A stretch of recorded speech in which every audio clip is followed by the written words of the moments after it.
You've probably seen all the different types of advanced recording settings in OBS, and I'm going to simplify it for you and explain it down so you can get streaming or recording. All right, so this is what OBS is going to look like beside this one scene. When you open it up, we're going to go into the settings. We're going to change our output mode from simple to advanced. There are two sections that are most important depending on what you're doing. If you're streaming, this is going to be important. If you're recording, this is important. Or if you're doing both, they're both important. For recording your desktop, that's what we're going to start with. This is where you're going to put the path of where the videos will be generated. I also recommend it without any spaces. There are a ton of different recording formats here. I will leave in the description below an AI prompt launcher where you can hit ChatGPT, Clyde, T3, Perplexity, Google Gemini, and it's going to explain to you all the different recording formats in OBS. You're most likely going to want to use hybrid MP4 or hybrid MOV. These are going to be the most compatible with all the different types of software such as DaVinci Resolve, Adobe, Final Cut. You're going to be able to import it. There are other types of recording formats like .ts or MKV, which you can use depending on your use cases.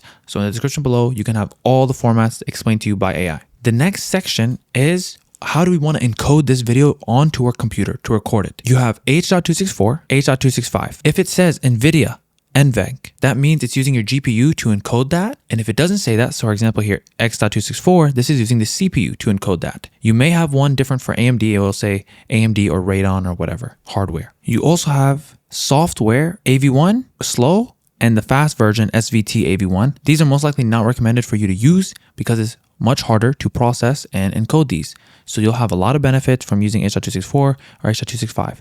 I'll have a second prompt that continues to explain these in depth from AI down below. For me, I'm definitely just going to go with H.264. It's going to give us fine quality, or H.265, both fine quality, but it's going to save you more data if you use H.265. Always use the hardware encoder if you have it, unless you have a specific reason to use your CPU to encode, which is slower most of the time. Now, how do we want to encode our audio? What type of codec? The lossy codecs here, meaning they reduce the amount of data, but they get rid of some of the audio, such as AAC, Opus. The rest are all lossless. ALAC is Apple lossless. Flock is fully lossless audio codec. PCM is all wave, and you have different bit depth, such as 16, 24, and 32 bits.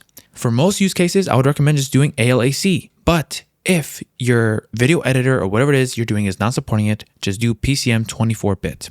You do not need to go to 32-bit float unless you are specifically recording with an audio interface that supports 32-bit float. If you know about 32-bit floats, you probably already know what type of hardware stuff is for it. But if you don't know what it is, just stick to 24 bits. You will be totally fine. You will have all your audio data and it's all good. If you don't care too much, you can use Opus or AAC, which are both lossy and they reduce the file size significantly. The next option is audio tracks. This is telling you how many tracks do you want to record. Do you want to only record the first one, or do you want to record all of them? This is important if you want to record, let's say, your desktop on audio track 2 and then your microphone on audio track 3 and so forth. This is a more advanced setup, which you can definitely look into. You do not want to rescale your output because you're just recording this to your computer. You're going to want it for full quality so that when you edit it. Now let's make the encoder settings simple. You have different ways to tell the encoder how much data to store. Obviously there's lossless, which is all the data possible. We don't want to do that. Nobody does that I know of, or I don't have any reason specifically. Variable bitrate is good with a target quality is good if you want to reduce the file size but maintain quality. Constant QP is what you're going to want to go for most of the time because it's going to give you the same amount of quality per frame. Some frames need a lot of data and some frames need minimal data, and this will just give it as much data as it needs to maintain the exact same amount of quality. If we go with constant QP, this goes between a range of 0 to 51. So let's see if we even can go up. It will not let us go up from 0 to 51. 0 is the highest quality possible, and 51 would be the lowest possible quality possible. But they have found in testing and research that anything below 18, so anything better than 18, is usually indistinguishable to the human eye. So I would recommend you not go below 18 to 16. This would be the max quality possible, and you can go up by 3 steps every time. So from like 20 to 23. And this is going to approximately double the file size. A keyframe is when it stores a full image in the video file, meaning when you're scrolling on your video editor in your timeline and you don't really see too many images pop up because it's a little slow, that's because there's not that many keyframes and your computer has to decode the frames in between. I would recommend leaving the keyframes at 1 second if you want more images to pop up in your video editor, or 2 seconds. That means every 2 seconds is going to be a full image that it saves, meaning you'll be able to fully be able to edit and see the previews very quickly. Now for the preset, even though there's P1 to P7 and it says fastest to slowest with low quality to high quality, this is actually going to affect how much data, how hard is the GPU or CPU going to try to reduce the amount of data. Medium is fine, but if you're having issues, there's no problem whatsoever with going fast, faster, or fastest. It's actually just going to reduce how much stress is on the GPU, but your file size will go up. There's a constant battle between data and how much work it takes to reduce that data. If you do no work to reduce the data,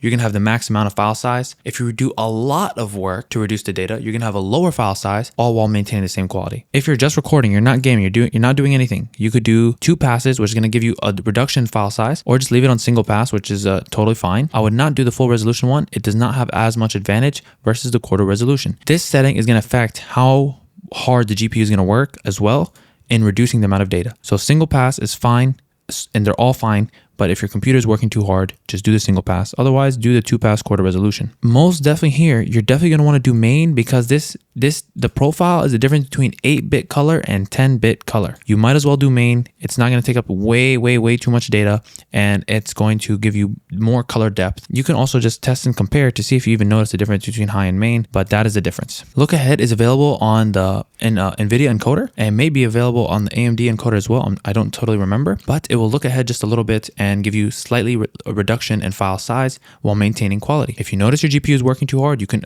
also turn that off as well. Adaptive quantization is preferred because it gives more data to the important parts of the frame and less data to the less important parts of the frame. It definitely helps with the perceived visual quality. I would recommend you keep that on, and B-frames is totally fine. You could leave it as 2 as well. This is all for recording. For streaming, now you understand the principles, but most likely when you're streaming to a specific place such as Twitch or YouTube, they ask you from them to give them a certain amount of bit rate, so that way you're not giving them way too much data. I believe for Twitch and YouTube, you can double check. I'll leave a link in the description below that confirms the amount of the bit rate that is current based on AI. Just make sure to search with Perplexity or something because it will give you current information. It's like up to 8,000 kilobits. So you can give it the max, and now it's only going to give you 8,000 kilobits maximum of quality that's going to be sending it to them. You can leave everything here on auto, CPU usage, and all of that. If we switch to the NVIDIA one, we have the same settings as before. Settings that is going to affect how hard your GPU is going to be working, which you can then determine whether to reduce or not, is the preset. The tuning, you can leave it the same as high quality. It's totally going to be fine. You can even switch to low latency if you're really struggling, but most people with even a 20 series GPU and higher, they should be fine,